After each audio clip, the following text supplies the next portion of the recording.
Yo, it's Guido coming at you with Tactics Talk, guys. Welcome back, and we've got Nona Manidus with a tank review. Well, not a review, but a replay analysis. Nona sent this and said, "Hey, is there anything I could have done about this?" And I do like those kind of videos and those kinds of replays because it's great to discuss that and all the intricacies of things you could do. And I talk a lot about I think you can win any match you get into if you do well enough.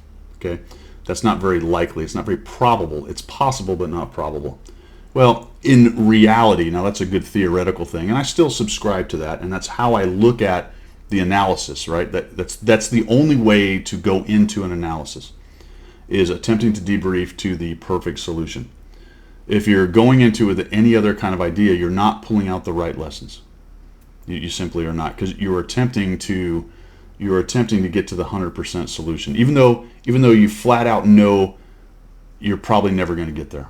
Okay, the probability of becoming perfect is very low, but the possibility, right? It's always the possibility. Now, that's all fine and dandy, but in the real world, because those probabilities are so low, we have to realize that 30% of the games you're probably going to lose no matter what you do. Just as a BS number you pull out of your rear. But that's probably pretty close. 30 to 40, somewhere in there. More than likely, you're going to lose no matter what you do and who you are. That's pretty well borne out by the fact that the very best players in the game have only ever really managed around 70% solo. And those were only for short bursts and some very good players. And it's more like 60 to 65.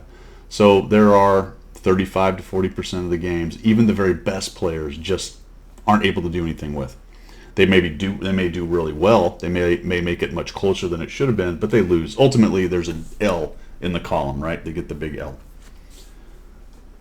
So the honest truth here, Nona, is this one is going to be hard to win. Now, one of the biggest things, and I haven't talked about it, that you're going to have trouble with, is you have a pretty good group of 3 players from Clan Goons and their 268 version 4s, and they are top tier in a 2-tier system, and they're platooned at the top tier in their 268 force. So we'll just watch the shenanigans, guys, here. I think everyone knows what's going to happen because you can see that those 3 players have said, well, here's what we're going to do. We're going to go over to the west side, and we're going to roll. And the cool thing about this is they've got a couple guys with them in the train, right? Some mediums. And you can see Nota's like, nope.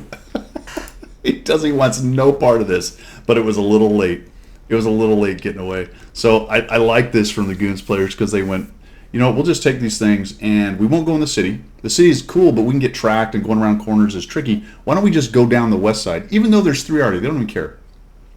We're gonna roll. They can't shoot all 3 of us, can they? Not the 430. The 430 knows what's happening. The Leopard says, I'm out. The 100 LT has no idea what has just happened.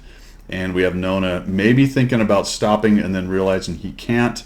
And holy cow, he's in trouble. Nona, I think maybe your best bet maybe would have been to run for the city because you're not going to get up that hill.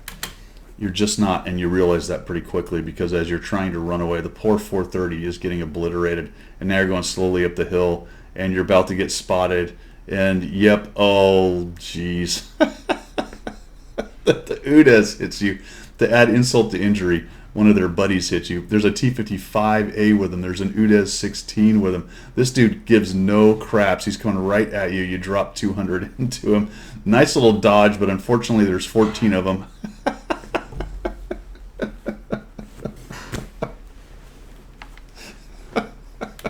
Sorry, dude.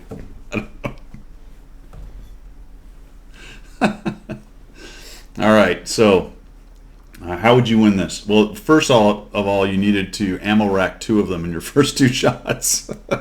So if that guy had come over and you ammo racked him, and then the second guy you ammo racked, you might have slowed him down. But I don't think you would have lived through that merge anyway. I mean, that was a dirty merge. There's look at these dudes just absolutely rolling right here. So it's kind of a throwaway replay, really, man. I get what you're asking, but honestly, what could you have done? Run away slightly earlier and maybe farm a little more damage, I guess, is probably my best answer to you. Maybe as soon as you saw all 3. I will throw this out. This is probably useful information, and I think this part is at least true. The second you saw all three of those guys coming and how few guys you had on that flank, you should have bailed. So I think your decision to bail was late.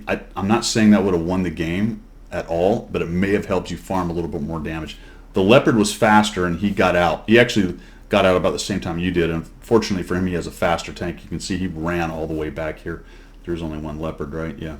So he just ran back, and he's going to farm a little bit damage. In fact, he's going to be the last guy. But these guys just went... they're just doing the the clock face maneuver. They're going to drive around the edges of the map and gobble everything up until it's gone. We are at 3 minutes into the game, and it is 1-6 on what is, quite frankly, one of the campiest maps in the entire game, which is probably even more impressive about this particular game.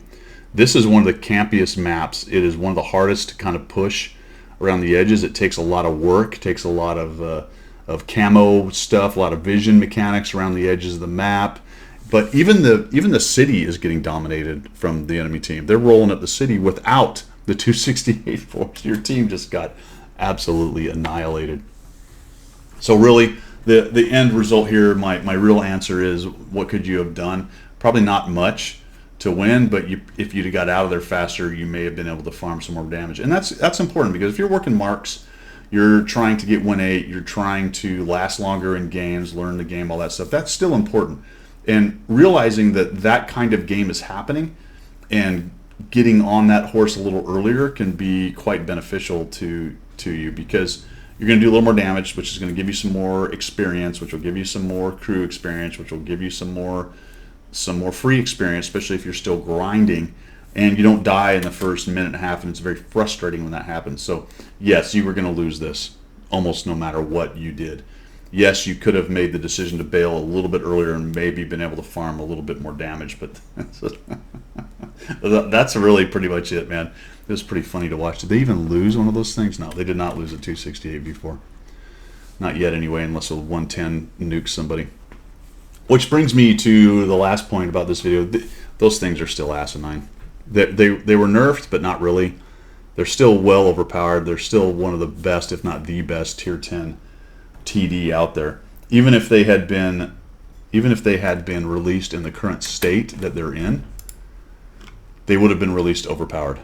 That's just the bottom line. I mean, they're a complete joke, and you can see it's readily apparent on a game like this where you got three of them platooned. They just obliterated everything. The speed, the armor, how hard they hit. Holy cow.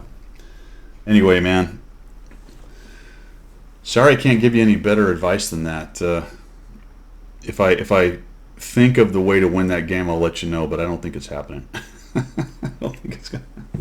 All right, guys, that's all I've got. Thanks for tuning in. If you like what you saw or learned something, throw me a follow, subscribe, whatever. If you're looking for other ways to support the channel, you can find those in the description. See ya.